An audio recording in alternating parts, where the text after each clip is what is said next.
அனைத்து கட்சி கூட்டத்தினுடைய தலைவர், தமிழகத்தின் முதலமைச்சர், அருமை சகோதரர் மாண்புமிகு தளபதி ஸ்டாலின் அவர்களே, வணக்கம்.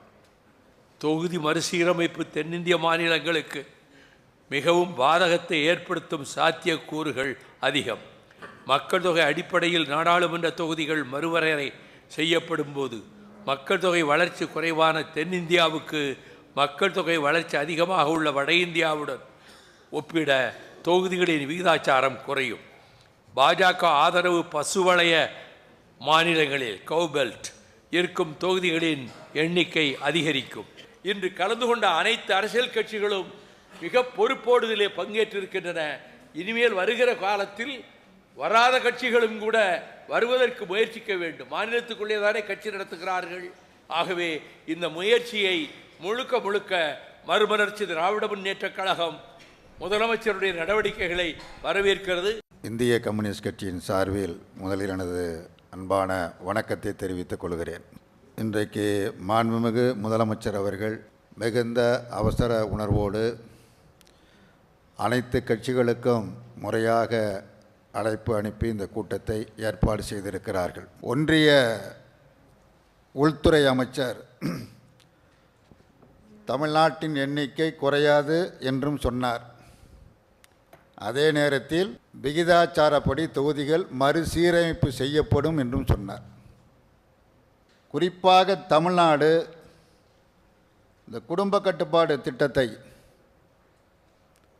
மக்கள் தொகை அதிகரிப்பை கட்டுப்படுத்த வேண்டும் என்பதற்கு மற்ற எல்லா மாநிலங்களை காட்டிலும் தமிழ்நாடு மிகப்பெரிய சிறப்பான பங்களிப்பை செய்திருக்கிறது. அப்படி ஒரு திட்டத்தை சிறப்பாக செயல்படுத்திய காரணத்திற்காக தண்டிப்பது என்பதை ஒருபோதும் ஏற்க முடியாது. இல்லை விகிதாச்சார அடிப்படையில் மக்கள் தொகை கணக்கின் அடிப்படையில் தான் செய்ய முடியும் என்ற ஒரு மூர்க்கத்தனமான முடிவிற்கு மத்திய அரசாங்கம் வலிமையானால் அந்த மூர்க்கத்தை எதிர்த்து போராடுவதற்கு தமிழகத்தில் இருக்கிற அனைத்து அரசியல் கட்சிகளும் ஒன்றுபட்டு, மற்ற தென் மாநிலங்களும் கடுமையாக பாதிக்கப்படுகிறது, அவர்களையும் ஒன்றிணைத்து உரிமைக்காக நியாயத்திற்காக போராடி வெற்றி பெறுவதற்குள்ள முயற்சிகளை நம்முடைய மாண்புமிகு முதலமைச்சர் அவர்கள் மேற்கொள்ள வேண்டும். மேற்கொள்வார், வெற்றி பெறுவார் என்கிற நம்பிக்கை உண்டு. நமக்கு ஒரு மிகப்பெரிய ஆபத்து வரப்போகிறது என்பதை உணர்ந்து அதை எச்சரிக்கை செய்வதற்கும் அந்த ஆபத்திலிருந்து தடுப்பதற்கும் தமிழ்நாடு முதலமைச்சர் மேற்கொண்டிருக்கிற இந்த மகத்தான முயற்சியை இந்திய கம்யூனிஸ்ட் கட்சி வரவேற்கிறது. மக்கள் தொகை அடிப்படையிலான மறுசீரமைப்பு என்பது தமிழ்நாட்டிற்கு மட்டுமல்ல, ஆந்திரா, கர்நாடகா, கேரளா, பஞ்சாப், ஒடிசா, மேற்கு வங்கம், ஹிமாச்சல், உத்தரகண்ட், வடகிழக்கு மாநிலங்களும் பலத்த சேதத்தை ஏற்படுத்த வல்லது என்பதை உணர்ந்து அனைத்து கட்சி கூட்டத்திற்கு ஏற்பாடு செய்திருக்கும் மாண்புமிகு தமிழ்நாடு முதல்வர் திரு மு.க. ஸ்டாலின் அவர்களுக்கும் தமிழ்நாட்டின் பிற கட்சிகளையும் நான் மனதார பாராட்டுகிறேன். எந்த தேவையும் இன்றி பாராளுமன்ற தொகுதி மறுசீரமைப்பு எனும் பேச்சை யார் கிளப்புகிறார்கள், எந்த நேரத்தில் பேசுகிறார்கள், எதற்காக பேசுகிறார்கள் என்பதும் கவனத்திற்குரியது.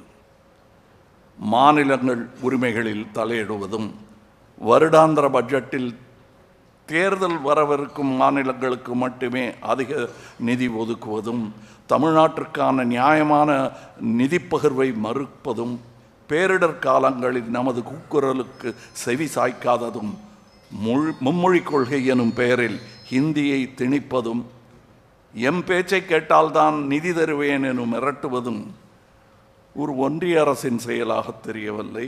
இன்றல்ல, நாளை அல்ல, எப்போதுமே பாராளுமன்ற உறுப்பினர்களின் எண்ணிக்கையில் எந்த மாற்றமும் கொண்டு வராமல் இருப்பதே ஜனநாயகத்தையும் கூட்டாட்சியையும் இந்தியாவின் பன்முகத்தன்மையையும் காக்கும் என்பதே ஒரு இந்தியனாகவும் தமிழனாகவும் மக்கள் நீதி மையத்தின் சார்பாகவும் வலியுறுத்துகிறேன். அனைத்து கட்சி தலைவர்கள் அனைவருக்கும் மார்க்சிஸ்ட் கம்யூனிஸ்ட் கட்சியின் சார்பில் முதற்கனினுடைய வணக்கத்தினை தெரிவித்துக் கொள்கிறேன். இந்த நாடாளுமன்ற தொகுதி மறுசீரமைப்பு சம்பந்தமாக, அதனால் தமிழகத்துக்கு ஏற்படக்கூடிய பாதிப்புகளை விவாதிப்பதற்காக வருமுன்னர் காப்பது என்கிற முறையில் இத்தகைய ஒரு அனைத்து கட்சி கூட்டத்துக்கு ஏற்பாடு செய்ததை மார்க்சிஸ்ட் கம்யூனிஸ்ட் கட்சியின் சார்பில் மனப்பூர்வமாக வரவேற்கிறோம். இது ஒரு அகில இந்திய பிரச்சனை. தமிழ்நாட்டினுடைய எண்ணிக்கை குறையும் என்கிற முறையில் மட்டும் இந்த பிரச்சனையை பார்ப்பதற்கு பதிலாக ஒரு அகில இந்திய பிரச்சனை என்கிற முறையில் இந்த கூட்டத்தின் வாயிலாக ஒன்றிய அரசாங்கத்திற்கு நம்முடைய கருத்தாக 100% மக்கள் தொகை என்பது உயர்ந்திருக்கிறது. இத்தகைய நிலையில் அதே எண்ணிக்கை இருக்க வேண்டும் என்று சொல்வது என்பது தொகுதி எண்ணிக்கை உயர்த்துகிற போது எந்த மாநிலங்களும் பாதிக்கப்படக்கூடாது, சமச்சீரான விகிதத்தில் அந்த எண்ணிக்கை என்பது உயர்த்தப்பட வேண்டும். ஒரு கோரிக்கையை நாம் வற்புறுத்துவது நல்லது என்று நான் கருதுகிறேன். மூன்றாவதாக, இந்த தென் மாநிலங்கள் அளவிலான நாடாளுமன்ற உறுப்பினருடைய கூட்டுக்குழு என்பது ஒரு நல்ல முன்மொழிவு.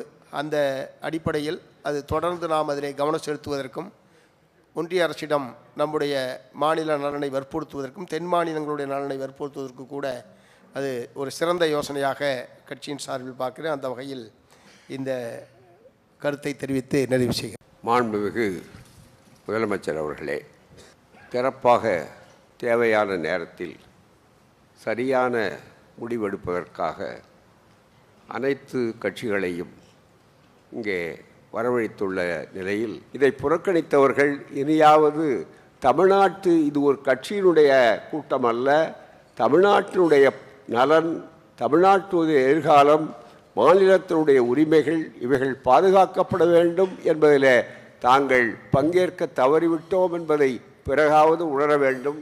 உங்களுக்கு எல்லோருக்கும் தெரியும், நம்முடைய இடம் 39 மாற்றக்கூடாது, குறைக்கக்கூடாது. அப்படி குறைத்தால், மறுசீரமைப்பு செய்தால் 8 தொகுதிகளை நாம் இழக்க வேண்டி இருக்கும் என்பதை மிக தெளிவாக இங்கே எல்லோரும் எடுத்திருக்கிறார்கள். எவ்வளவு விரைவில் இந்த தென் மாநிலங்கள் ஒத்த கருத்துள்ள மாநிலங்களை எல்லாம் அவர் நம்முடைய முதல்வர் அவர்கள் தெளிவாக முன்மொழிந்த தீர்மானத்தில் குறிப்பிட்டதைப் போல செய்ய வேண்டும். அதை மக்கள் மன்றத்துக்கு கொண்டு போய் செய்யக்கூடிய அந்த வாய்ப்பை, கடமையை தவறாக செய்வோம். நன்றி, வணக்கம். உடனுக்குடன் செய்திகளை தெரிந்து கொள்ள சன் நியூஸ் பெல் ஐகானை கிளிக் பண்ணுங்க.